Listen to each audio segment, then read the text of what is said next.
Hello दोस्तों, कैसे हैं आप सभी। मैं अजय सर आप सभी का स्वागत करता हूं आपके अपने परिवार उन्नति ऑनलाइन में। सबसे पहले तो आप सभी को गुड मॉर्निंग, सुप्रभात। और सभी साथी एक बार फिर से जुड़ जाइएगा। और आज का सेशन बेटा संविधान का है, जो मैंने कल की क्लास में भी आपसे बोला था, ठीक है। और आज भी क्लास को हम आगे कंटिन्यू कर रहे हैं। तो बच्चा आज की क्लास जो होगी वो इंडियन पॉलिटी की होगी, ठीक है, इंडियन कॉन्स्टिट्यूशन की होगी, जिसमें हमने आपसे बताया था कि 600 प्रश्नों की सीरीज चल रही है, ठीक है। उसी में पहली 2 क्लासेस हो चुकी हैं, आज तीसरी क्लास है, ठीक है, उसी की। तो बच्चा सभी लोग एक बार सभी को शेयर करिए, ठीक है, फटाफट शेयर मारिए। और दबा के अगर क्लास पसंद आए तो बाद में लाइक करना और सभी लोग शेयर और सब्सक्राइब करना, ठीक है। तो बच्चा शेयर करो फटाफट और सभी को जगा दो, ठीक है, कि सभी लोग आ जाओ, क्लास शुरू हो चुकी है। सर ने कहा था कि क्लास शुरू होगी मॉर्निंग में, तो बेटा क्लास शुरू हो चुकी है। हाँ, थोड़ा सा लेट ज़रूर है, लेकिन क्लास मैंने पूरी की है, ठीक है। तो बच्चा दूसरी बात क्या है कि अगर आप पढ़ने के उद्देश्य में हो, ठीक है, पढ़ने के आप मूड में हो, ठीक है, तो बच्चा पढ़ो, अच्छे से पढ़ो। मैं गारंटी ले रहा हूँ कि जिस तरीके से मैं इस समय पढ़ा रहा हूँ ये आपको ऑफलाइन में भी नहीं मिल पाएंगे। जो आप लोग ऑफलाइन का इंतज़ार करके बैठे हो ना कि सर जल्दी से खुलें तो फिर हम लोग सब वहाँ पहुँचे हैं ना, तो वहाँ मुझे पता है कि आप कितना पढ़ते हो और क्या पढ़ते हो और क्यों पढ़ते हो, मुझे ये भी पता है, ठीक है। तो बच्चा पढ़ने का अच्छा मौका यही है, ठीक है। आराम से घर पे बैठो और मैं पूरी ताकत, पूरी कोशिश कर रहा हूँ कि मैं अच्छा से अच्छा दे सकूँ। आज की क्लास भी आप कॉपी पेन लेके बैठिएगा भाई साहब, ठीक है। कॉपी पेन लेकर बैठना और बहुत कुछ सीखने को मिलेगा आपको, ठीक है। कॉपी पेन लेके बैठना, आज आपको बहुत कुछ सीखने को मिलेगा और बहुत कुछ नोट करने को मिलेगा, ठीक है, ये मेरी गारंटी है, ठीक है। लेकिन आप लोग बस पढ़ने के अगर उद्देश्य से हो भाई तो ठीक है, अगर अन्य किसी उद्देश्य से हो तो फिर मुझे कोई फ़र्क नहीं पड़ता, ठीक है बच्चा, मुझे कोई फ़र्क नहीं पड़ रहा, ठीक है। चलिए फ़िलहाल आप लोग सभी लोग एक दूसरे को शेयर मारो, फटाफट सभी लोग शेयर मारो और सभी बच्चे एक बार जुड़ जाओ, ठीक है। सभी का स्वागत है, सभी को गुड मॉर्निंग। दिव्यांशी, धनंजय, आशीष, पंकज और जितने भी मेरे शीला, ठीक है, आप सभी को बच्चा, सभी को बच्चे को गुड मॉर्निंग, ठीक है, सभी बच्चों को गुड मॉर्निंग, सभी को सुप्रभात, ठीक है। सभी लोग जुड़ जाइए और जितने भी महेंद्र, प्रताप जी, जितने भी भैया सब लोग जुड़ रहे हैं सभी को गुड मॉर्निंग, ठीक है, सभी को सुप्रभात, ठीक है। सभी का तहे दिल से स्वागत है और सभी को प्यार देने के लिए धन्यवाद, ठीक है बच्चा। आप सभी लोग ऐसे ही बनाए रखिए प्यार, ठीक है, और ज़रूर से ज़रूर शेयर करिए और सभी को ये वीडियो ज़रूर दिखाया करेंगे, ठीक है, जो पढ़ने वाले छात्र हैं, अगर पढ़ना चाहते हैं तो, ठीक है। बाकी तो फिर कोई बात ही नहीं है। बाकी फिर जब गवर्नमेंट चाहेगी, जब सब आपकी सरकार चाहेगी, जब क्लास खुलेंगी तब आना, मौज मस्ती करना और चले जाना घर, ठीक है, कुछ नहीं होने वाला, ठीक है। अगर पढ़ना है तो ये पढ़ने का अच्छा मौका है। और जिस तरीके यहाँ डिजिटल बोर्ड में जिस तरीके से मैं कोशिश करके पढ़ा रहा हूँ चीज़ों को बना बना के ना, वैसा वहाँ ऑफलाइन में आपको नहीं मिल पाएगा, ठीक है, मैं सब पहले ही बता दे रहा हूँ। तो यहाँ बहुत कुछ सीखने को मिलेगा। अभी आप बस बने रहो मेरे साथ, डेली क्लास देखते रहो, ठीक है। देखो क्या क्या मैं नया नया करता हूँ आप सभी के लिए, ठीक। चलिए, तो सभी को चलिए खैर छोड़िए इन सभी चीज़ों को, और आप सभी का स्वागत है और सभी लोग शेयर मारिए। एक बार फिर से आप सभी का स्वागत है, ठीक है। और चलिए क्लास को शुरू करते हैं। और आज की पॉलिटी के क्लास में पहला प्रश्न देखते हैं क्या है, ठीक है। 600 प्रश्नों की जो सीरीज चल रही है उसका आज का पहला प्रश्न क्या है वो देखते हैं। 600 प्लस प्रश्नों की सीरीज लेके आ रहा हूँ मैं, ठीक है। उसका ये पहली एक ही क्लास थी, लेकिन वो कुछ टेक्निकल के कारण वजह से दूसरी क्लास उसकी देनी पड़ी, अन्यथा वो एक ही क्लास में एडजस्टमेंट हो जाता, ठीक है। चलिए कोई बात नहीं, आप लोग लिखिएगा और समझिएगा चीज़ों को, ठीक है बच्चा। चलिए शुरू करते हैं आज की क्लास। और आज का पहला प्रश्न क्या है, ठीक है, क्योंकि देखो मैं ज़्यादा बकवास नहीं करना चाहता हूँ, ना पूरी क्लास में ना पहले ही, ठीक है। बस आपके काम की जो चीज़ें हैं वो मैं बताना चाह रहा हूँ। आपकी काम की चीज़ें कि बेटा आप पढ़ो पढ़ो पढ़ो, पढ़ने का अच्छा मौका है, पढ़ लो, ठीक है। और नहीं आ रहे तो घर पे जाके अपने मम्मी पापा को देख लो इस समय लॉकडाउन में उनके ऊपर क्या बीत रही है और कैसे बीत रही है ना।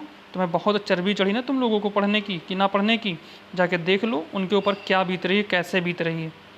ज़िंदगी भर यही बिताना चाहते हो ऐसे ही, तो बस घर पे बैठो चुपचाप, ठीक है। और अगर पढ़ना है तो आ जाया करो, ठीक है, टाइम पे पढ़ो। चलिए शुरू करते हैं आज का प्रश्न, ठीक है, क्या कह रहा है, ठीक है।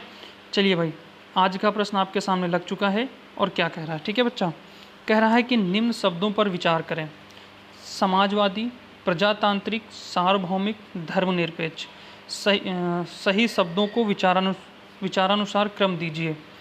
अब कहोगे सर ये तो कौन सा प्रश्न आ गया, कुछ इसमें तो दिया नहीं। बच्चा देखो, आपको मैंने पिछली क्लास में एक आमुख पढ़ाया था ना, ठीक है, संविधान का एक आमुख दिया था, प्रस्तावना का आमुख दिया था ना, उसी में इन शब्दों को क्या करना है, आपको सही क्रम में बैठाना है, ठीक है, उन्हीं में इन शब्दों को सही क्रम में बैठाना है। कौन किसके क्रम में बैठेगा ये आपको बताना है, ठीक है, कौन कैसे बैठेगा ये आपको बताना है, ठीक है। तो चलिए कुछ चीज़ें हम बताते हुए चल रहे हैं आपको, ठीक है बच्चा, कुछ चीज़ें हम आपको बताते हुए चल रहे हैं, ठीक है। जैसे सुनो इसका आंसर क्या होगा। जैसे कहा गया समाजवादी, अभी एक बार हम जरा वो आमुख थोड़ा सा पढ़ लेते हैं जितना मुझे याद है कि हम भारत के लोग भारत को एक संपूर्ण प्रभुत्व संपन्न समाजवादी पंथ निरपेक्ष लोकतंत्रात्मक गणराज्य बनाने के लिए अग्रसर सॉरी कुछ आगे है, भूल रहे हैं उतना था है, ठीक है, बनाने के लिए जो भी है आगे थोड़ा सा मैं भूल रहा हूँ लेकिन इतना मुझे याद है, ठीक है बच्चा। तो इतने से ही आपका एक काम चल जाएगा। इस प्रश्न का आंसर जितना मैंने बोला इतने से ही आ जाएगा।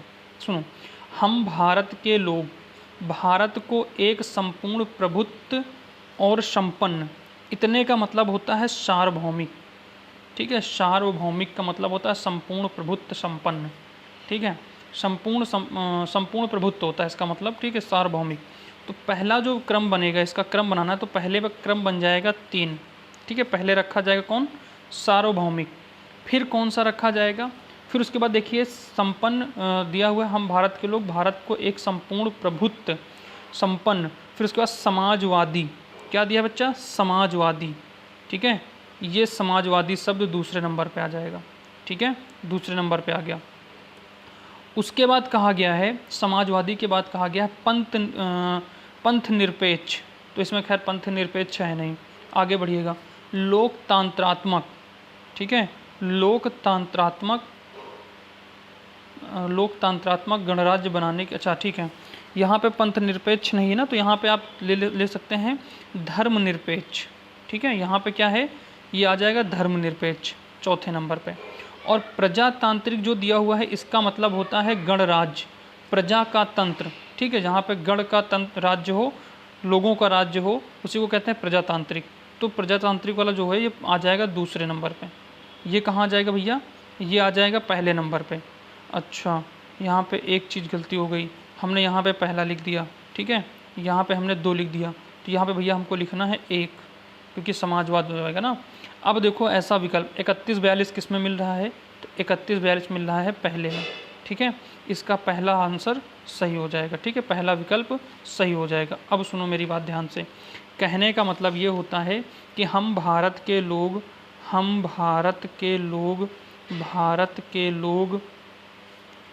भारत को एक संपूर्ण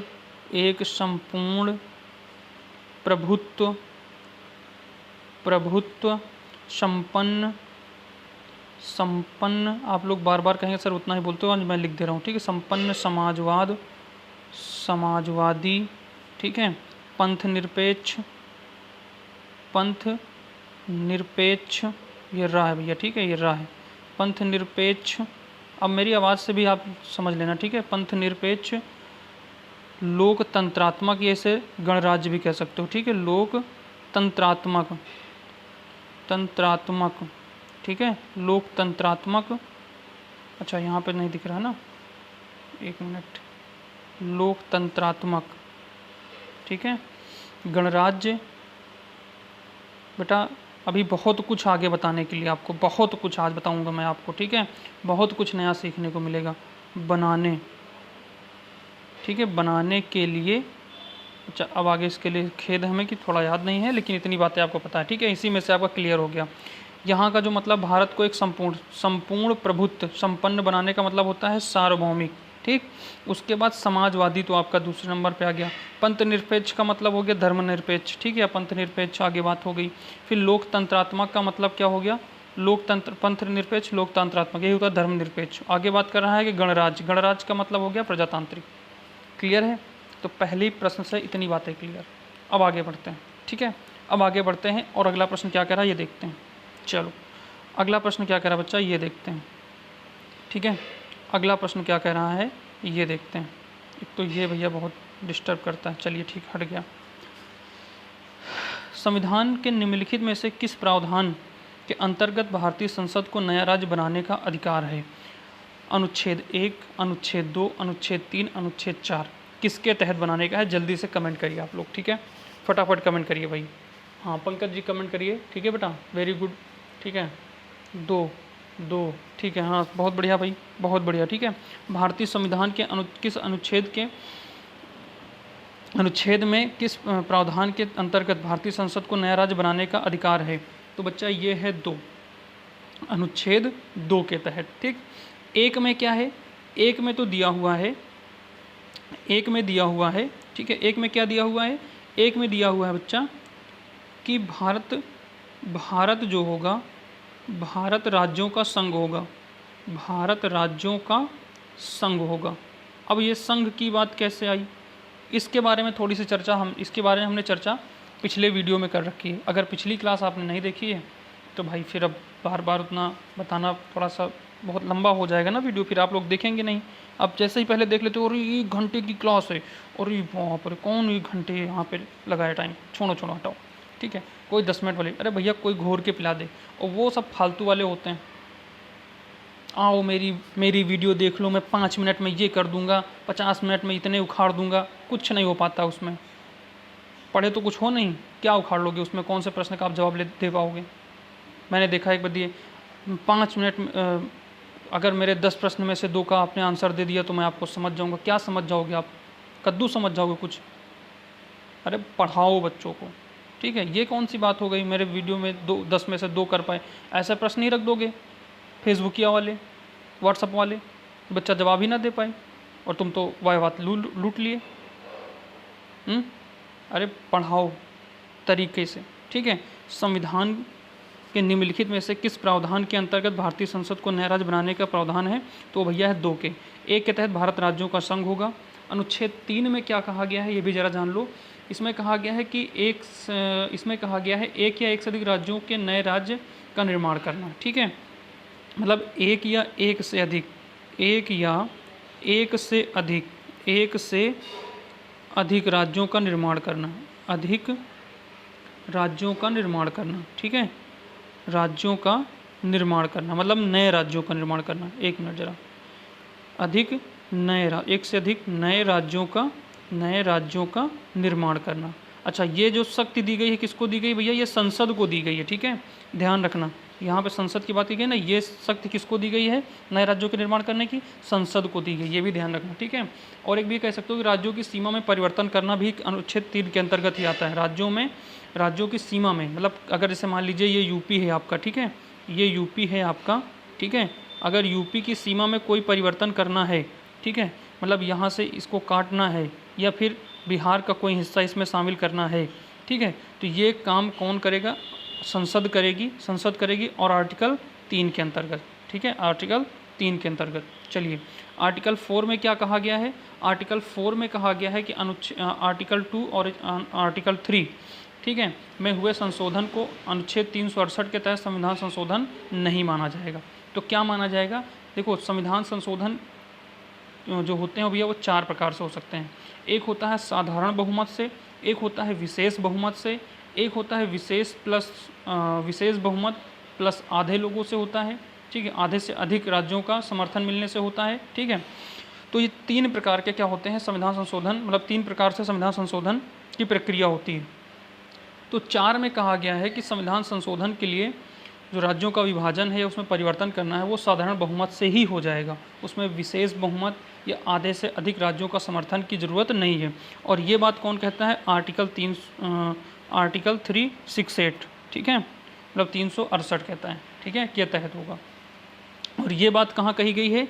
ये बात अनुच्छेद 4 में भी कही गई है, ठीक है।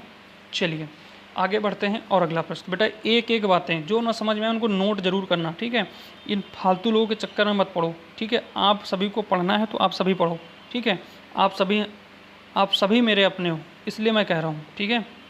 चलिए अगला प्रश्न क्या कह रहा है बच्चा? अगला प्रश्न कह रहा है, ध्यान से देखिएगा और सोच समझ के इसका आंसर दीजिएगा बच्चा, ठीक है। देखो, हाँ बाबू, ठीक है, बढ़िया, बहुत बढ़िया, ठीक है, बहुत बढ़िया बेटा। निम्नलिखित शब्दों में से कौन से शब्द 42वें संविधान संशोधन द्वारा जोड़े गए थे? ठीक है, 42वें संविधान संशोधन द्वारा कौन से शब्द जोड़े गए थे, ये आप लोग बताइए। ठीक है, 42वें संविधान संशोधन के द्वारा कौन से शब्द जोड़े गए थे, ये आप लोग फटाफट बताएंगे हमें। ठीक है, फटाफट बताओ बच्चा। 42वें संविधान संशोधन के तहत कौन से शब्द निम्न में से जोड़े गए हैं, ये आप लोग हमें बताएंगे। ठीक है, समाजवाद जोड़ा गया है, ग्राम स्वराज जोड़ा गया है, पंथ निरपेक्षता जोड़ा गया, संपूर्ण प्रभुत्व संपन्न जोड़ा गया है। कौन से शब्द जोड़े गए हैं, ये आप लोग जल्दी से कमेंट करो बच्चा। ठीक है, तो देखो बाबू, 42वें संविधान संशोधन के तहत कौन कौन से शब्द जोड़े गए हैं, तो वो जोड़ा गया है समाजवाद और पंथ निरपेक्ष। ठीक है, तो इसका राइट आंसर हो जाएगा बी। ठीक है, ये दोनों जोड़े गए थे 42वें संविधान संशोधन के द्वारा। क्लियर है बच्चा, इंदिरा गांधी के द्वारा ये हुआ था। ठीक है, चलिए आगे बढ़ते हैं और अगला प्रश्न देखते हैं। अगला प्रश्न क्या कह रहा है, ठीक है, अगला प्रश्न क्या कह रहा है कि भारत एक गणतंत्र है। इसका अर्थ है भारत एक गणतंत्र है। एक मिनट बच्चा, भारत एक गणतंत्र है, इसका अर्थ है सभी मामलों में अंतिम अधिकार जनता के पास होगा, ये चीज़ इसका मतलब है। या भारत में संसदीय शासन नहीं है, ये इसका मतलब है। या फिर भारत में वंशानुगत शासन नहीं है, ये बात है। यह भारत राज्यों का संघ है, ये बात है।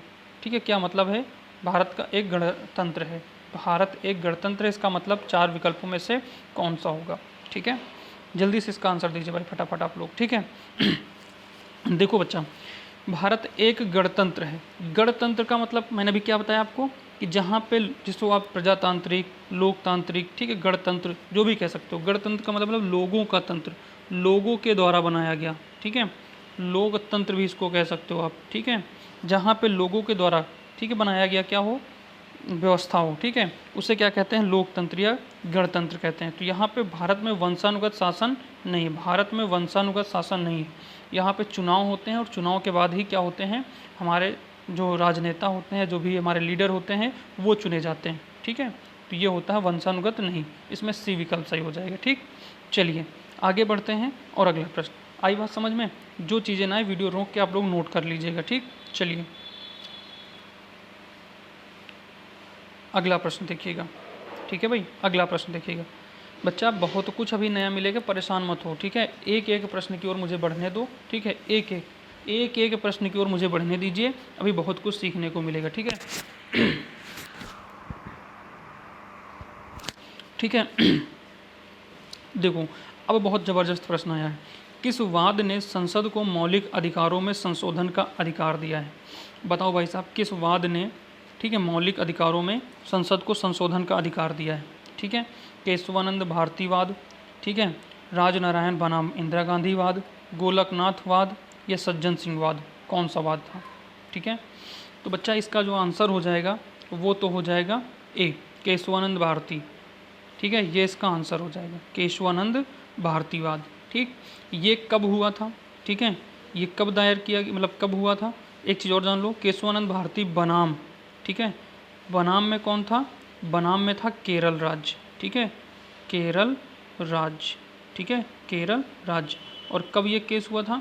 तो ये भैया हुआ था 24 अप्रैल। ठीक है, 24 अप्रैल 1973। ठीक है, कब हुआ था? 1973 में। ठीक है, केशवानंद भारती बनाम केरल राज्य। इसमें क्या हुआ था कि इसमें केशवानंद भारती तो केस तो हार गए थे, लेकिन हाँ, ये एक संविधान के रूप में बहुत बड़ा परिवर्तन हुआ था कि मौलिक अधिकारों में संशोधन का अधिकार मिल गया था। ठीक है, किसको? संसद को। ठीक, चलिए अगली बात करते हैं, राजनारायण बनाम इंदिरा गांधीवाद। ये कब हुआ था? तो ये भैया 1971 में हुआ था। ठीक है, कब हुआ था? 1971 में। इसमें इंदिरा गांधी चुनाव जीती थी। ठीक है, इंदिरा गांधी चुनाव जीती थी और उसी को लेकर कुछ विवाद हुआ था राजनारायण बनाम इंदिरा गांधी के बीच में। ठीक है, यानी इनकी पार्टी के बीच में। तो इंदिरा गांधी इलाहाबाद में एक गवाह बन के आई थी, इलाहाबाद हाई कोर्ट में एक गवाह बन के आई थी। ठीक है, तो ये भी विवाद काफ़ी चर्चा में रहा। ठीक है, तो खैर ये विवाद की बात आगे फिर करेंगे हम लोग अगली क्लास में जब लेंगे कभी। ठीक है, मतलब इसकी क्लास भी लेंगे एक हम, जिसमें आपको केवल वाद पढ़ाएंगे। ठीक है बच्चा, चलो अगला है गोलकनाथवाद। गोलकनाथवाद में क्या था? ये हुआ था 1967 में। ठीक है, 1967 में हुआ था। गोलकनाथ बनाम पंजाब राज्य, ठीक है। बनाम किसके हुआ था? पंजाब राज्य, ठीक है, पंजाब राज्य, ठीक है, पंजाब राज्य के बीच में हुआ था, ठीक है बच्चा, पंजाब राज्य के बीच में हुआ था, ठीक है। उसके बाद अगर बात करें सज्जन सिंह वाद क्या था, तो सज्जन सिंह बनाम ये भैया नोट करो फटाफट, इनको नोट करो, ठीक है। ये वाद बहुत काम आने वाले हैं, इसलिए मैं सन और किसके किसके बीच हुआ था ये मैं लिखा दे रहा हूँ, ठीक है। क्या था इसको छोड़ो, लेकिन ये जरूर लिख लेना कि कब हुआ था, ठीक है, किसके किसके बीच में हुआ था। सज्जन सिंह वाद बनाम इसके बीच में कौन था? राजस्थान सरकार, ठीक है, राजस्थान सरकार, ठीक है, राजस्थान सरकार, ठीक है बच्चा, राजस्थान सरकार, ठीक है। एक मिनट, राजस्थान सरकार, ठीक है बच्चा। क्लियर हो रहा है ना चीज़ें? आप लोग लिखते रहो फटाफट, ठीक है भाई, आप लोग लिखते रहो बच्चा, ठीक है, क्योंकि मैं बहुत कुछ आज आपको बताने वाला हूँ। राजस्थान सरकार, ठीक है, राजस्थान सरकार के बीच में ये हुआ था, ठीक है। यहाँ पे मैं फिर से लिखे दे रहा हूँ, राजस्थान सरकार, ठीक है, सरकार के बीच में हुआ था, राजस्थान सरकार के बीच में हुआ था, ठीक है। और कब हुआ था भैया? ये हुआ था 1965 में, ठीक है, 1965 में, ठीक।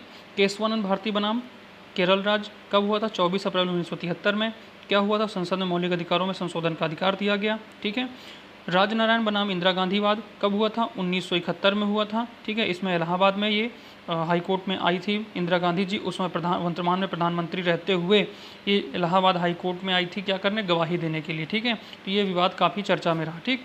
गोलकनाथ वाद क्या है? 1967 में क्या हुआ था?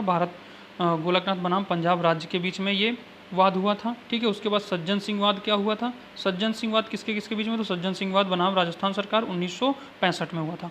क्लियर है भैया? इतनी बातें क्लियर हैं बच्चा? बहुत बड़ी बातें हैं, ये समझ लीजिए आप, ठीक है, बहुत बड़ी बातें हैं। आप लोग फटाफट इनको नोट करो, ठीक है। आगे बढ़ते हैं हम और अगला प्रश्न देखते हैं, ठीक है। आप लोग देख लीजिएगा, इसको नोट कर लीजिएगा फटाफट, ठीक है बच्चा। आप लोग फटाफट, मैं बोलता रहूँ, आप लोग नोट करते रहो, कॉपी पेन ले के बैठो, जितना मैं बताऊँ बस फटाफट आप नोट करते जाओ उन चीज़ों पर, ठीक है। चलिए अगला प्रश्न क्या कह रहा है और अगले प्रश्न को देखते हैं, ठीक है।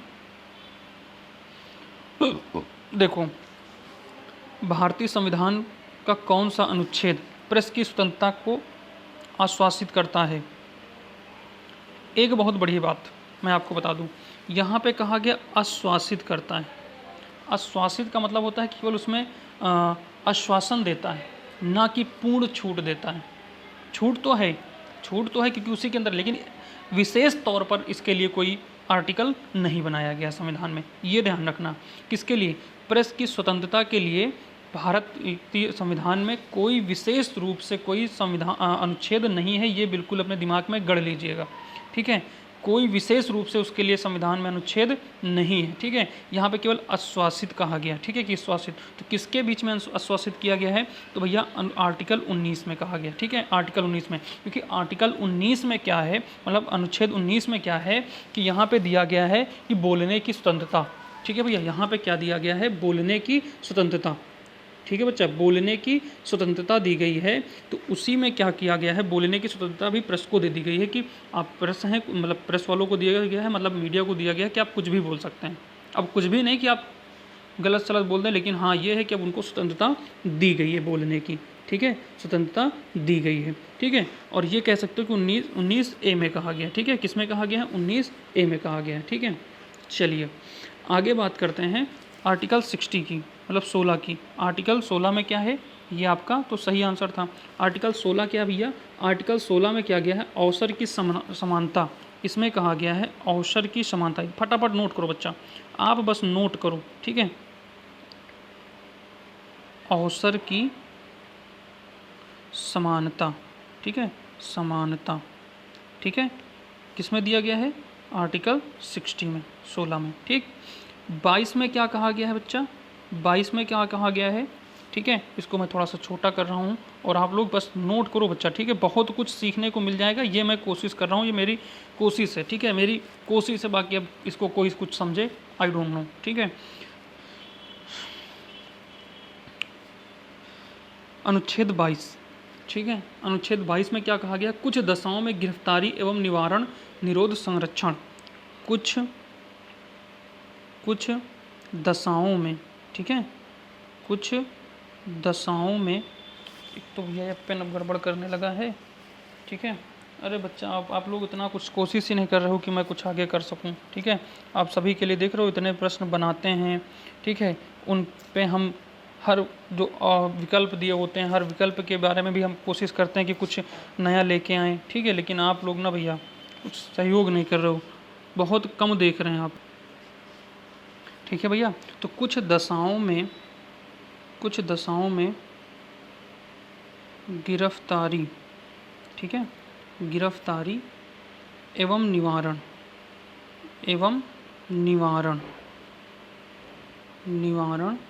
या निवारक कह सकते हो, ठीक है,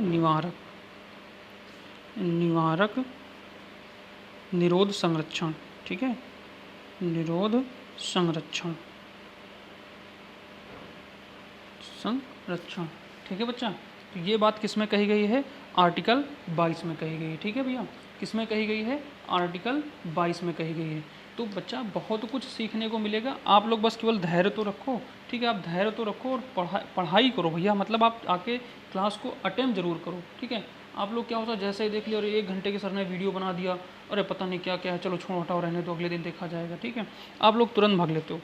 यही तो सबसे बड़ी आपकी खासियत है और यहीं से आप लोग मात खा जाते हो, ठीक है। आप लोगों को सब मजाक लगता है कि अरे सब मजाक चल रहा है, क्या मतलब इसमें, ठीक है, सब मजाक है। कहा गया है कि कुछ दशाओं में अपराधों के लिए दोषसिद्ध संरक्षण, ये कहा गया किसमें? आर्टिकल 20 में कहा गया, ठीक है। अनुच्छेद क्या हुआ भाई, गलत बता गए क्या हम? नहीं सही है, ठीक है। कुछ दशाओं में गिरफ्तारी एवं निवारण संबंधी दोष मुक्त, ठीक है, सही है, ठीक है बच्चा।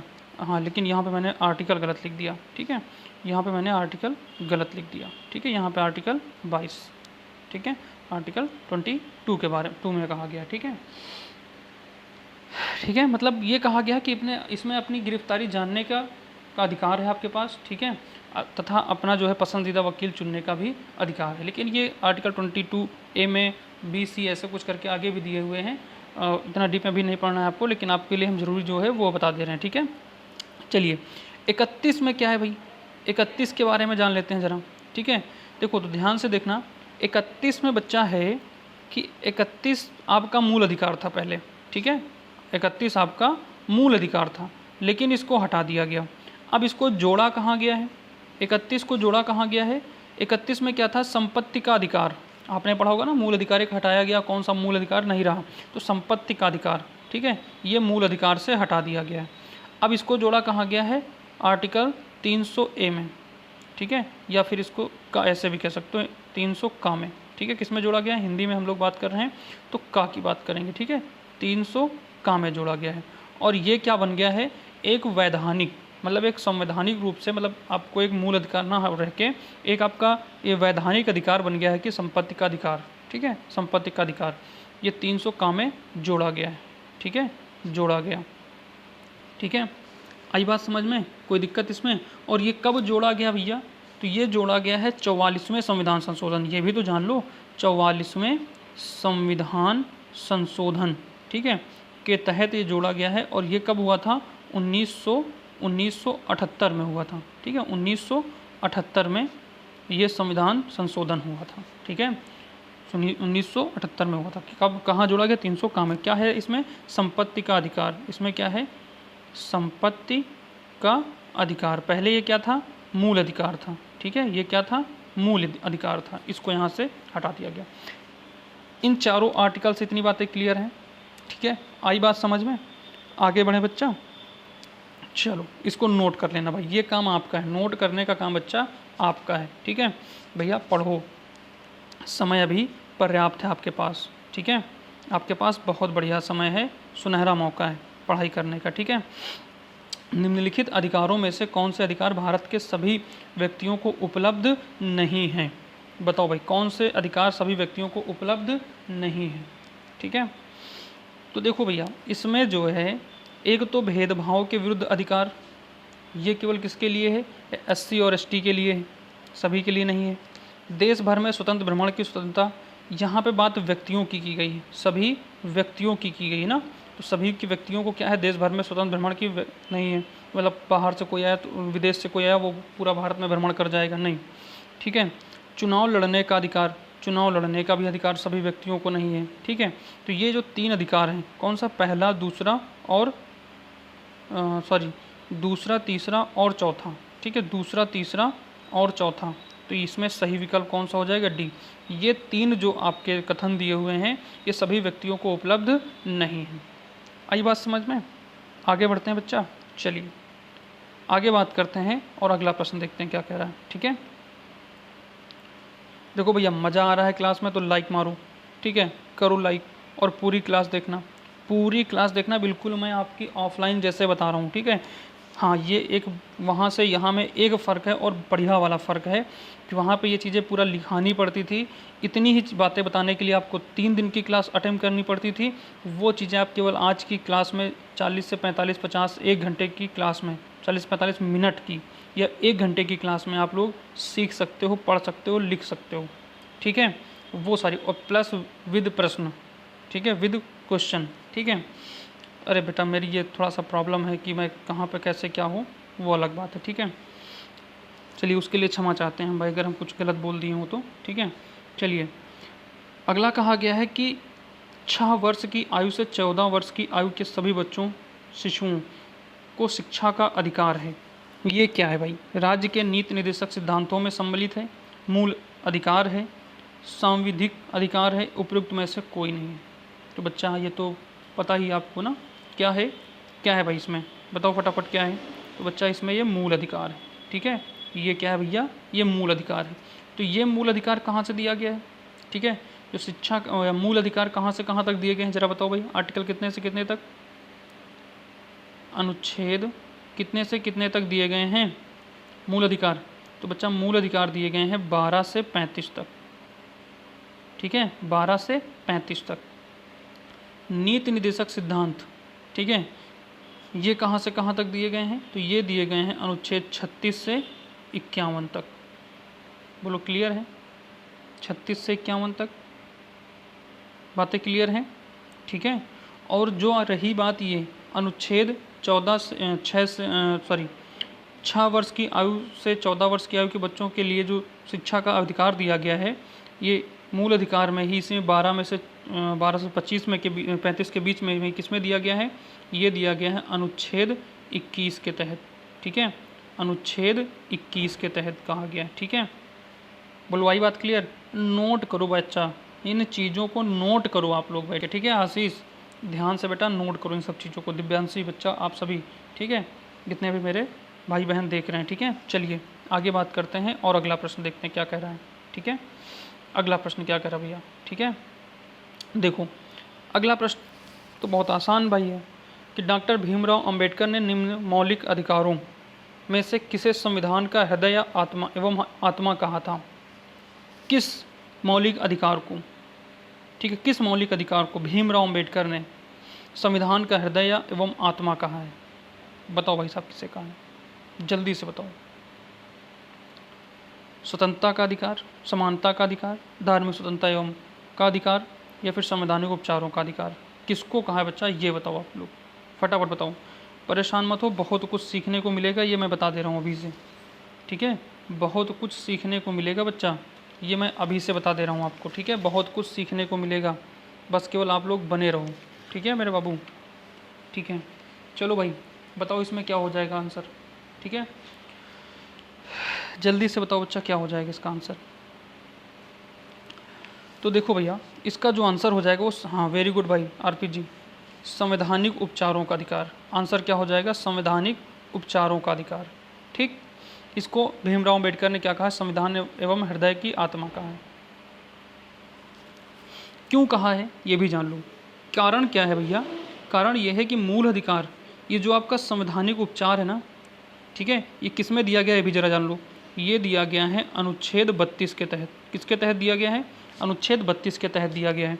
क्या कहा गया है इसमें जरा ये जान लो आप। ठीक है, क्या कहा गया है इसमें? कहा गया है कि मूल अधिकारों का हनन, ठीक है, मूल अधिकारों के हनन, ठीक है, मतलब अगर मूल अधिकारों, आपके मूल अधिकारों का उल्लंघन हो उसका कोई हनन हो, ठीक है, तो आप सीधे ठीक है कहाँ जा सकते हो, सीधे सर्वोच्च न्यायालय, ठीक है, सर्वोच्च न्यायालय, एक मिनट भैया, सर्वोच्च न्यायालय जा सकते हैं, ठीक है, आर्टिकल 32, ठीक है, मतलब अनुच्छेद 32 के तहत आप सीधे कहाँ जा सकते हो, सर्वोच्च न्यायालय। क्योंकि भारत में जो न्यायिक प्रक्रिया है वो शुरुआत होती है वो सत्र न्यायालय से, ठीक है, जिला सत्र न्यायालय से शुरुआत होती है, फिर वो हाई कोर्ट, और फिर हाई कोर्ट के बाद कहाँ, सुप्रीम कोर्ट, ठीक है।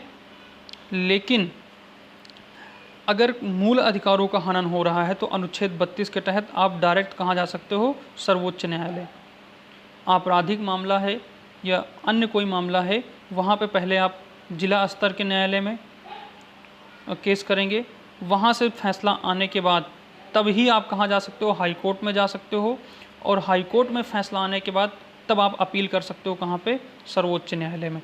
इन दोनों में आप अपील कर सकते हो। सबसे पहले कहाँ पे, आपको जिला स्तर की ही जो है न्यायालय में आपको क्या करना पड़ेगा, अपील करनी पड़ेगी, मतलब दायर करना पड़ेगा केस, ठीक है अपना।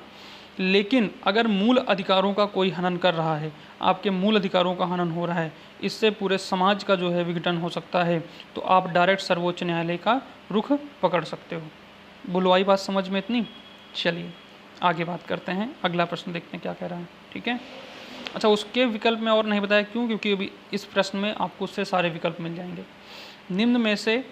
निम्न में कौन सा मूल अधिकार के अंतर्गत नहीं आता है? अभी मैंने बताया ना कि कौन सा मूल अधिकार के अंतर्गत नहीं आता है। स्वतंत्रता का अधिकार नहीं आता है, समानता का अधिकार नहीं आता है, संपत्ति का अधिकार नहीं आता है, शोषण के विरुद्ध का अधिकार नहीं आता है। तो बच्चा इसमें क्या सही हो जाएगा? तो इसमें सही हो जाएगा भैया संपत्ति का अधिकार, ठीक है। ये जो है मूल अधिकार के अंतर्गत नहीं आता है, क्योंकि अब इसे कहा कि मूल अधिकार से हटा के अनुच्छेद 300 का में जोड़ दिया गया है, ठीक है। अनुच्छेद 300 का में जोड़ा गया है, ठीक है, 300 का में जोड़ा गया। अच्छा ये बताओ, स्वतंत्रता का अधिकार कितने से कितने तक है आपका? जो ये मूल अधिकार है, कितने से कितने तक है स्वतंत्रता का अधिकार? अभी मैंने आपसे बात किया था मूल अधिकार कितने से कितने तक है, तो भैया मूल अधिकार आपके, मूल अधिकार कितने से कितने तक है बच्चा? तो मूल अधिकार 12 से लेके 35 तक हैं। बोलो क्लियर है, याद रहेगा 12 से 35 तक हैं। तो उन्हीं में आपके ये क्या है, स्वतंत्रता का अधिकार, ठीक है। उन्हीं में से कौन सा है आपका? एक ये स्वतंत्रता का अधिकार है, ठीक है, स्वतंत्रता का अधिकार है। तो स्वतंत्रता का अधिकार जो है ये कितने से कितने तक है? तो ये 19 से लेके 22 तक है, ठीक है बच्चा। कहाँ से कहाँ तक है? 19 से लेके 22 तक है। बोलो क्लियर है। उसके बाद समानता का अधिकार कितने से कितने तक है? तो समानता का अधिकार 14 से लेके 18 तक है, ठीक है, समानता का अधिकार, ठीक है। कितने से कितने तक है? तो 14 से लेके 18 तक है। उसके बाद शोषण के विरुद्ध अधिकार कितने से कितने तक है? तो शोषण के विरुद्ध अधिकार है बच्चा, शोषण से विरुद्ध अधिकार है 23 और 24 में, ठीक है, 23 से 24 में, ठीक है। शोषण के विरुद्ध अधिकार, शोषण के विरुद्ध अधिकार जो है वो 23 से 24 तक है। बोलो इतनी बात क्लियर है भैया? आ रही बात समझ में? कोई दिक्कत तो नहीं इसमें? क्लियर है ना? अच्छा, मूल अधिकार कितने हैं आपके? ठीक है, मूल अधिकार कितने बच्चा? मूल अधिकार कितने हैं आपके? तो मूल अधिकार है भैया 6। कितने हैं? 6 प्रकार के मूल अधिकार हैं आपके, ठीक है, 6 प्रकार के। कौन कौन से हैं चलिए हम बात कर लेते हैं, ठीक है। एक तो आपका भैया ये हो गया, कौन सा? पहला तो होता है समता का अधिकार, ठीक है, समता का अधिकार, ठीक है, पहला होता है समता का अधिकार, ठीक है। कितने से कितने तक? 14 से लेके 18 तक। दूसरा कौन सा होता है? तो दूसरा होता है भैया स्वतंत्रता का अधिकार, स्वतंत्रता का अधिकार, क्लियर है, ये होता है दूसरा। कहाँ से कहाँ तक? 18 के बाद 19 से लेके 22 तक। बोलो क्लियर है। तीसरा होता है आपका शोषण के विरुद्ध अधिकार, जो कि 23 और 24 में है। और चौथा कौन सा होता है बच्चा? तो चौथा होता है आपका धार्मिक स्वतंत्रता का अधिकार। कौन सा होता है? धार्मिक स्वतंत्रता का अधिकार, ठीक है, का अधिकार। कितने से कितने तक? तो ये होता है बच्चा 25 से लेके 28 तक, 25 से लेके 28 तक। बोलो बात क्लियर है? बोलो बात क्लियर है बच्चा? आगे बढ़ें, आगे देखो। पांचवा कौन सा है आपका? तो पांचवा है भैया, पांचवा आपका है शैक्षिक एवं सांस्कृतिक अधिकार। शैक्षणिक ठीक है, एवं शैक्षणिक एवं सांस्कृतिक अधिकार। ठीक है, कौन सा? सांस्कृतिक अधिकार। ठीक है, सांस्कृतिक अधिकार। आप लोग अधिकार लिख लेना बच्चा। ठीक है, इसमें कहाँ से कहाँ तक है? तो 28 के बाद आपका आ जाएगा 29 और 30 में। ठीक है बच्चा, 29 और 30 में है, और थोड़ा सा छोटा कर लेते हैं तो एक और लिख देंगे। ठीक है, अगला है आपका छठा। ठीक है, छठा कौन सा है? संवैधानिक उपचारों का अधिकार। संवैधानिक उपचारों का अधिकार। ठीक है बच्चा, संवैधानिक उपचारों का अधिकार। उपचारों या संवैधानिक उपचार का अधिकार ये कह सकते हो। ठीक है, संवैधानिक उपचार का अधिकार। ठीक है, का अधिकार, संवैधानिक उपचार का अधिकार, का अधिकार। ठीक है, अधिकार, एक मिनट बेटा, का अधिकार। ठीक है, संवैधानिक उपचार का अधिकार। ठीक है बच्चा, संवैधानिक उपचार का अधिकार। ये कितने से कितने तक है? तो ये है भैया आपका ये है आपका 32 में, आर्टिकल 32 में। ठीक है, ये है कितने में? आर्टिकल 32 में। क्लियर है? क्लियर है? आगे बढ़े भैया, क्लियर है बातें? तो यहाँ से भी देखो कितनी सारी बातें क्लियर हो गई कि आपका मूल अधिकार पता चल गया कितने हैं। तो मूल अधिकार भैया आपके मूल अधिकार कितने हैं? 6 हैं। कहाँ से कहाँ तक है? तो 12 से 35 तक है। कौन कौन से हैं? स्वतंत्रता, समानता का अधिकार, स्वतंत्रता का अधिकार, संपत्ति का शोषण के विरुद्ध अधिकार, धार्मिक अधिकार। ठीक है, शैक्षणिक एवं सांस्कृतिक अधिकार, संवैधानिक उपचारों का अधिकार। बोलो, बात क्लियर है? सभी के आर्टिकल भी पता हो गए। भाई साहब अब क्या चाहिए? बोलो आप क्या चाहिए? बच्चे की जान लेना चाहते हो आप? हाँ, बच्चे की जान लोगे? ठीक है, पढ़ लो भैया। नहीं मिलोगे ऑफलाइन की क्लास में ना तो तुमको ऐसा कूटेंगे ना, हम ऐसा कूटेंगे ना, तुम लोग धनकुट्टी में भी कूटने से भी नहीं छनोगे। समझ रहे हो? इसलिए पढ़ लो, सभी को कूटेंगे, चाहे लड़का हो चाहे लड़की हो। ठीक है, इसलिए पढ़ लो भी, कह रहा हूँ चिल्ला चिल्ला के। ठीक है बच्चा, चलिए अगला प्रश्न कह रहा है कि भारतीय संविधान निम्न में से कौन सा अधिकार प्रदान नहीं करता है? भारतीय संविधान निम्न में से कौन सा अधिकार प्रदान नहीं करता है? बताओ भैया, कौन सा अधिकार प्रदान नहीं करता है? समान आवास का अधिकार, समानता का अधिकार, धर्म पालन करने का अधिकार, स्वतंत्रता का अधिकार। तो देखो बच्चा, स्वतंत्रता का अधिकार प्रदान करता है, धर्म पालन करने का अधिकार प्रदान करता है, समानता का अधिकार प्रदान करता है। ये समान आवास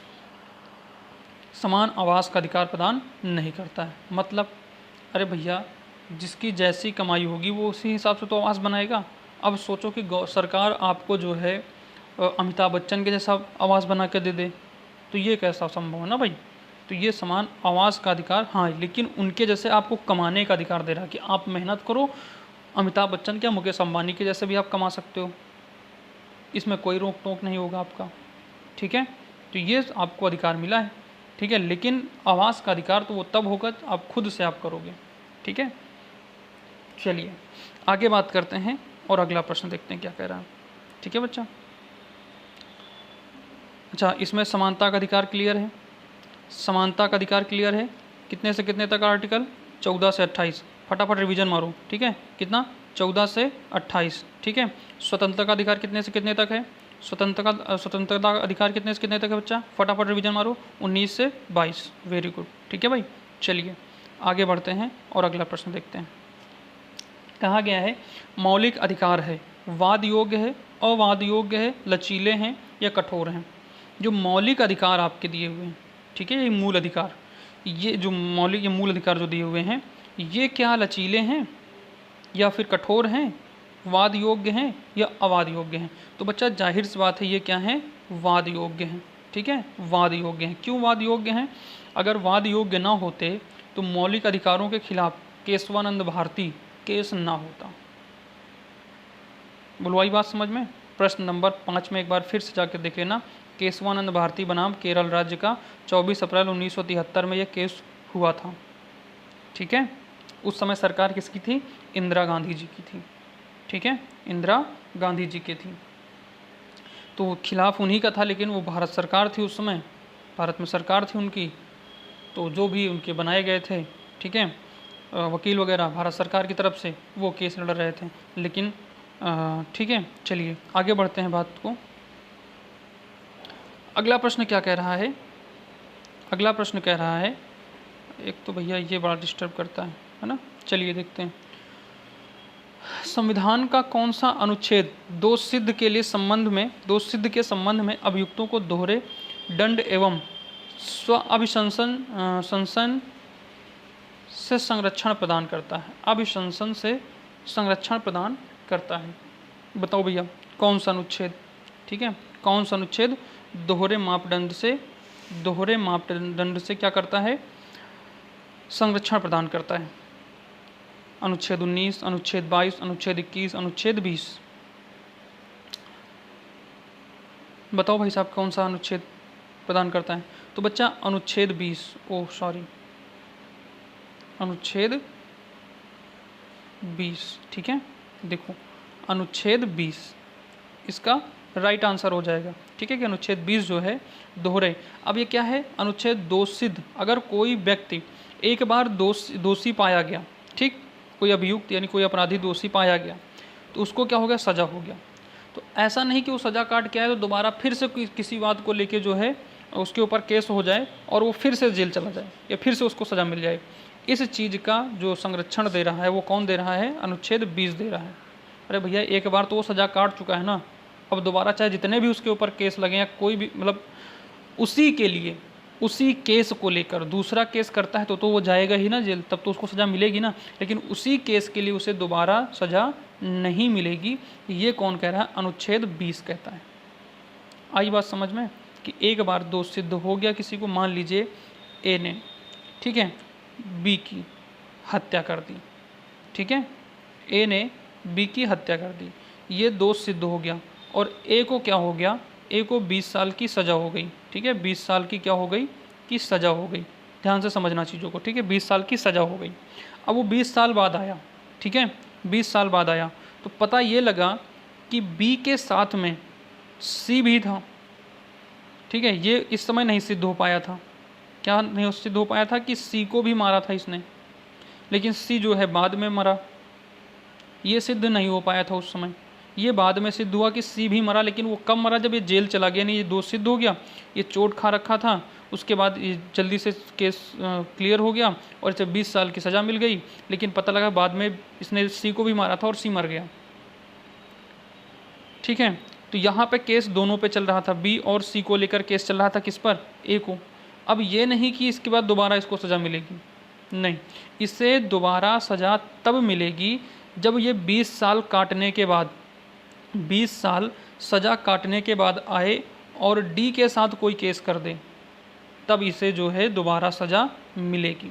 अन्यथा इसी केस के लिए उसे दोबारा सज़ा नहीं मिलेगी। ये कहते हैं दोहरे दंड एवं स्वाधिशासन का संरक्षण। ठीक है, क्लियर है बच्चा? उसके बाद अगर हम बात करें तो जो क्लियर है ना बच्चा, तो ये दोबारा क्या होगा? उसे सज़ा नहीं मिलेगी। उसके बाद अगर हम बात करें यहीं पे कि अनुच्छेद 19 में क्या है, अभी कुछ समय पहले हमने आपसे बताया था कि अनुच्छेद 19 में क्या है। तो बच्चा अनुच्छेद 19 में है बोलने की स्वतंत्रता। ठीक है, अनुच्छेद 19 में बोलने की स्वतंत्रता है। अनुच्छेद 21 में क्या है? ठीक है, अनुच्छेद 21 में क्या है? ठीक है, इसको जरा हम यहाँ से इरेज कर देते हैं तो हम आगे बात करते हैं। ठीक है, अनुच्छेद 21 में क्या है बेटा? अनुच्छेद 21 में है प्राण एवं दैहिक स्वतंत्रता। प्राण एवं दैहिक स्वतंत्रता, स्वतंत्रता का अधिकार। ठीक है, प्राण एवं दैहिक स्वतंत्रता का अधिकार किसमें है? अनुच्छेद 21 में।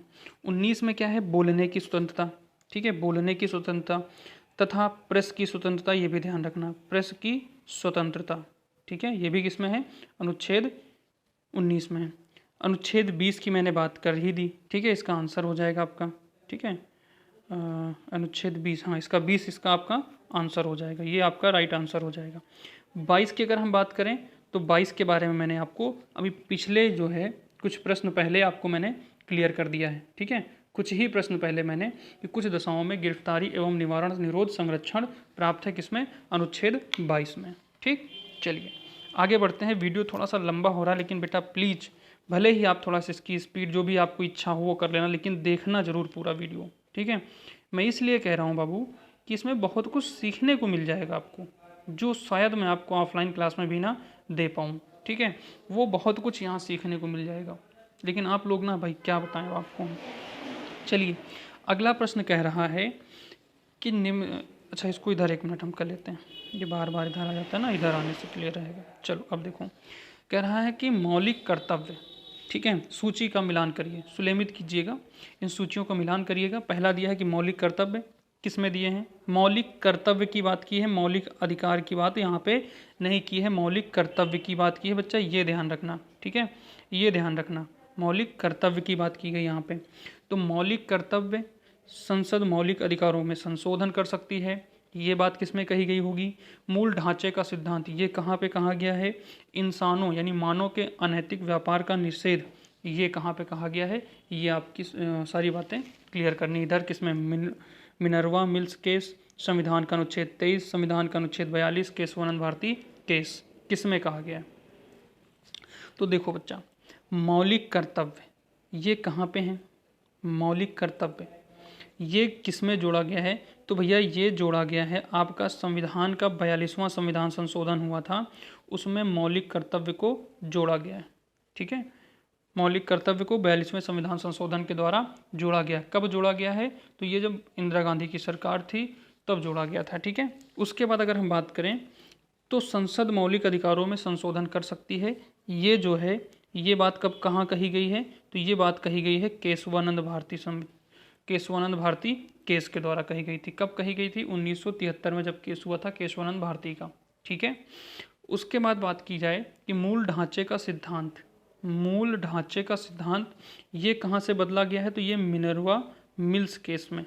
ठीक है, मिनर्वा मिल्स केस में।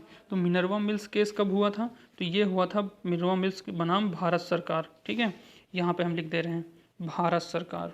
ठीक है, भारत सरकार, 1 मिनट बच्चा, भारत सरकार। ठीक है, कब हुआ था, ये हुआ था भैया 1980 में। ये जो मैंने केस लिखा है ना, कुछ केस मैंने बात की थी, जैसे अभी केशवानंद भारती वाद की बात की थी, ये वाद ही है, केस मतलब वाद ही है। ठीक है, उसके बाद राजनारायण बनाम इंदिरा गांधी वाद, गोलकनाथ वाद, सज्जनवाद, ये सारे बच्चा आप अलग कॉपी में नोट कर लेना, अलग पेज में कहीं नोट कर लेना, बहुत काम आने वाले हैं, और नहीं करना तो फिर आपका काम जाने आप जाने। ठीक है, मिनर्वा मिल्स केस कब हुआ था भैया, भारत सरकार 1980। ठीक है, उसके बाद इसमें क्या हुआ था, मूल ढांचे का सिद्धांत, इसमें परिवर्तन या इसमें कुछ बदलाव किया गया था। ठीक है, उसके बाद इंसानों यानी मानव के अनैतिक व्यापार का निषेध, कहने का मतलब यहाँ पे ये है कि इसमें ये कहा गया था कि मानव का व्यापार और जो है बलात्श्रम, ठीक है, बलात् मतलब बच्चों से श्रम, ये निषेध है।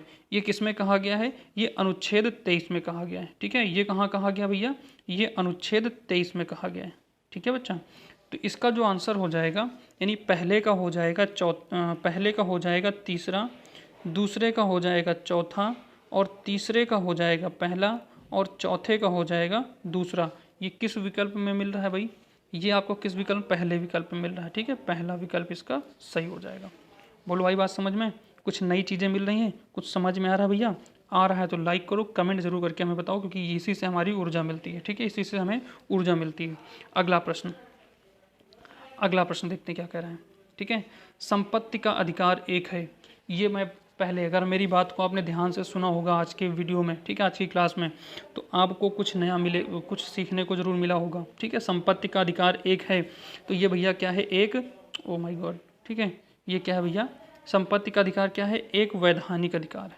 ठीक है, क्या है, एक वैधानिक अधिकार है। ठीक है, एक वैधानिक मतलब विधि के द्वारा आपको एक अधिकार दिया गया है, संपत्ति का अधिकार, जो कि कहाँ पे जोड़ा गया है, ये जोड़ा गया है अनुच्छेद 300 का में। ठीक है, 300 का में जोड़ा गया, किसके द्वारा जोड़ा गया है, तो एक बार फिर से मैं रिवीजन कर रहा हूँ, 1978। ठीक है, 1978 के संविधान संशोधन, ठीक है, के संविधान संशोधन द्वारा, ठीक है, द्वारा जोड़ा गया। क्लियर है बच्चा, आगे बढ़ें। चलिए अगला प्रश्न देखते हैं, और अगला प्रश्न क्या कह रहा है, सॉरी, अगला प्रश्न क्या कह रहा है ये देखते हैं। ठीक है बच्चा, अगला प्रश्न क्या कह रहा है ये ध्यान से देखो। अगले प्रश्न में कहा गया निम्नलिखित में से कौन सा मूल अधिकार भारतीय संविधान में नागरिकों को नहीं दिया गया। निम्नलिखित में से कौन सा मूल अधिकार भारतीय भारतीय संविधान में नागरिकों को नहीं दिया गया है। तो बच्चा कौन सा अधिकार नहीं दिया गया। देश में किसी भी भाग में बसने का अधिकार। देखो उस समय हमने एक प्रश्न की बात की थी जिसमें आपको मिला था कि भारत में कहीं भी भ्रमण करने की स्वतंत्रता, वो भ्रमण करने की बात अलग है, भारत में कहीं बसने की स्वतंत्रता ये दी गई है। ठीक है, भारत में कहीं भी बसने का ये अधिकार आपको दिया गया है, मूल अधिकार। ठीक है, लिंग समानता का अधिकार ये भी दिया गया है। ठीक है, शोषण के विरुद्ध अधिकार ये भी दिया गया है। तो कौन सा इसमें ऐसा है जो नहीं दिया गया। तो भैया सूचना का अधिकार आपका मूल अधिकार में नहीं दिया गया। मूल अधिकार भारतीय संविधान में नागरिकों को नहीं दिया गया। कौन सा, सूचना का अधिकार। तो सूचना का अधिकार मूल में नहीं जोड़ा गया, जैसे इसे एक एक्ट यानी कानून के तहत दिया गया है 2005। ठीक है, जिसे आप आरटीआई के नाम से जानते हो, आरटीआई के नाम से जानते हो ना, सूचना का अधिकार। ठीक है, सूचना का अधिकार के नाम से जानते हो। ठीक है, ये इसमें क्या है थोड़ा सा इसकी बात कर लेते हैं। बाकी सभी चीज़ों की तो बात हम पिछले प्रश्नों में कर चुके हैं, आप लोग फिर से देख लीजिएगा। आरटीआई की अगर हम बात करें तो आरटीआई में क्या है 2005 में लाया गया है। ठीक है, इसमें कितनी धाराएं हैं, ये एक प्रकार का एक्ट है। इसमें कितनी धाराएं हैं, तो इसमें भैया 31 धाराएं हैं। ठीक है, इसमें अध्याय कितने हैं, इसमें अगर हम अध्याय की बात करें तो इसमें बच्चा अध्याय 6 हैं। और अगर इसके अनुसूचियों की बात करें, अनुसूचियाँ कितनी हैं इसमें, अनुसूचियाँ कितनी हैं इसमें, तो भैया इसमें अनुसूचियाँ 2 हैं। क्लियर है, इतनी बातें पर्याप्त हैं भैया। ठीक है, आपको यूपीपी, एसएससी, जीडी, ठीक है, एसआई लेवल तक के लिए भी अभी पर्याप्त है। एसआई लेवल में तो इतना पर्याप्त नहीं है, लेकिन आपको अपने तैयारी के अनुसार जितना आपने पढ़ा है अभी तक एसआई में, उसके अनुसार से अपने खुद को जांच सकते हो। लेकिन एसएससी, जीडी और यूपीपी के लिए तो मैं 100% कह रहा हूँ कि इससे बाहर कहीं प्रश्न नहीं जाने वाले। 600 प्लस प्रश्नों की जो सीरीज में कराऊंगा, कहीं बाहर से कुछ नहीं आने वाला। जितनी चीज़ें मैं बता रहा हूँ बस उनको नोट कर लेना, उनको रिवीजन कर लेना मेरे भाई एक बार। ठीक है, चलिए अगला प्रश्न देखते हैं क्या कह रहा है। ठीक है, अगला प्रश्न क्या कह रहा है भैया। अगला प्रश्न, आज हम 20 प्रश्न करा के जाएंगे, आप पढ़ो या भाग जाओ छोड़ के। ठीक है, जिसको नहीं पढ़ना वो भाग जाए तुरंत से, लेकिन मैं पूरे 20 प्रश्न आज कराऊंगा आपको। ठीक है, निम्न में से कौन एक राज्य के नीति निर्देशक तत्वों में से नहीं है। ठीक है, पुरुष और महिलाओं को समान कार्य हेतु समान वेतन, जीविकोपार्जन हेतु पर्याप्त साधनों का समान अधिकार, अस्पृश्यता उन्मूलन, काम हेतु न्यायसंगत और मानवोचित दशाओं में रहें। ठीक है, इनमें से कौन सा नीति निर्देशक तत्वों में से नहीं है। ठीक है, कौन सा नहीं, तो भैया इसमें नहीं है अस्पृश्यता का उन्मूलन। ठीक है, अस्पृश्यता का उन्मूलन नहीं, ये आपके मूल अधिकारों में क्या अपने अस्पृश्यता का उन्मूलन बचा सकते हैं। ठीक है, मतलब छुआछूत की बात इसमें कही गई है। ठीक है, जिसको आपने देखा है कि धर्म के विरुद्ध या शोषण के विरुद्ध स्वतंत्रता का अधिकार। ठीक है ना, भी आपने पढ़ा है ना स्वतंत्रता का अधिकार। ठीक है, शोषण के विरुद्ध अधिकार पढ़ा है ना आपने, स्वतंत्रता शोषण के विरुद्ध अधिकार, ये उसके तहत आता है। ठीक है, अनुच्छेद 23 और 24। ठीक है, चलिए आगे बात करते हैं और अगला प्रश्न क्या कहता है।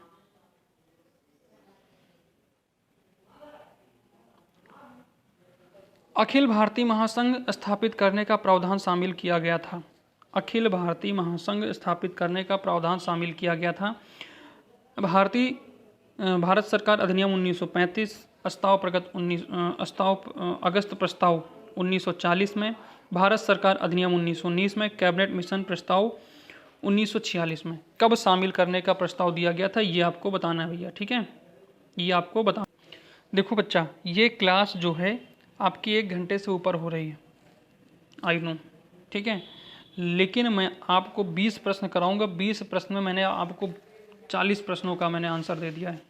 अगर आपको पढ़ना है तो अच्छे से पढ़ सकते हो, नहीं पढ़ना तो फिर ये आपका कर्म जाने, आपका सोच जाने आपकी। ठीक है, मैं नहीं बता सकता। ठीक है, मैं आपके लिए इतना मेहनत कर दिया हूँ। ठीक है, कल शाम को ही कल की क्लास में ही मैंने आपको बोल दिया था, और कल से आज तक भी मेहनत कर रहे हैं इनको प्रश्नों को बनाने में, इनको सर्च करने में। ठीक है, इनके बारे में लिखने में, ठीक है। ये सब मैंने आपके लिए किया है। अब आपकी मर्जी है, आपको करना क्या है क्या नहीं करना है, ईश्वर जाने, आपका मन जाने, ठीक। अखिल भारतीय महासंघ स्थापित करने का प्रावधान शामिल किया गया था। किसमें शामिल किया गया था तो बताओ भैया, किसमें शामिल किया गया था? ठीक है, एक मिनट जरा, 17 नंबर नहीं लगा था क्या? लगा था, ठीक है। तो इसमें क्या शामिल किया गया था भैया? तो इसका जो आंसर हो जाएगा बच्चा, ये हो जाएगा 1935 अधिनियम, ठीक है। भारत सरकार, भारत सरकार अधिनियम 1935, ठीक है। भारत सरकार, एक तो ये नहीं चल रहा भैया, भारत सरकार अधिनियम 1935 में, ठीक है। उसके बाद अगस्त प्रस्ताव, ठीक है, अगस्त प्रस्ताव, ये जो है किसके अध्यक्षता में आया था?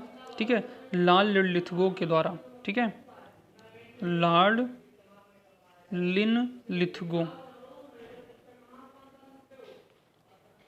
लिथगो द्वारा, ठीक है, अगस्त प्रस्ताव आया था, ठीक है। क्या था इसमें? बिना मुस्लिमों के आगे की स्वीकृति नहीं दी जाएगी, ठीक है, मतलब किसी अन्य चीज़ की स्वीकृति नहीं दी जाएगी, ठीक है। चलिए आगे बात करें और अगले प्रश्न पे देखते हैं क्या कह रहा है, ठीक है। अगला प्रश्न क्या कह रहा है ये देखते हैं बच्चा, ठीक है। अगला प्रश्न कह रहा है भारत की संविधान निर्मात्री सभा के अध्यक्ष कौन थे? तो ये कौन थे भैया? भारत के संविधान सभा के निर्मात्री, भारत की संविधान निर्मात्री सभा के अध्यक्ष कौन थे? तो वो थे भैया राजेंद्र प्रसाद, ठीक है। कौन थे? डॉक्टर राजेंद्र प्रसाद, ठीक है। अगला प्रश्न देखते हैं, थोड़ा इजी प्रश्न थे, कोई बात नहीं, लेकिन टारगेट था कि पूरा कराऊंगा मैं आप 20 प्रश्न आपसे। चलिए आगे बात करते हैं। हाँ, इससे जुड़ी हुई कुछ बातें हम आपको जरूर बताएंगे। भारत के लिए संविधान की रचना हेतु संविधान सभा का विचार निम्नलिखित में से सर्वप्रथम किसने प्रस्तुत किया था? ठीक है, किसने प्रस्तुत किया था? तो वो प्रस्तुत किया था स्वराज पार्टी ने, ठीक है। किसने प्रस्तुत किया था? स्वराज पार्टी ने। स्वराज पार्टी की स्थापना कब हुई थी? स्थापना, ठीक है, स्वराज पार्टी की स्थापना कब हुई थी बच्चा? फटाफट आप लोग जवाब दीजिए। स्वराज पार्टी की स्थापना कब हुई थी? तो ये हुई थी 1923 में, ठीक है। कब हुई थी? 1923 में। किसने की थी? मोतीलाल नेहरू, ठीक है, मोतीलाल नेहरू, ठीक है, नेहरू। और कौन थे? चित्तरंजन दास। और कौन थे? चित्तरंजन दास, चित्तरंजन दास, ठीक है बच्चा। इन दोनों ने मिलके इसकी स्थापना की थी, ठीक है।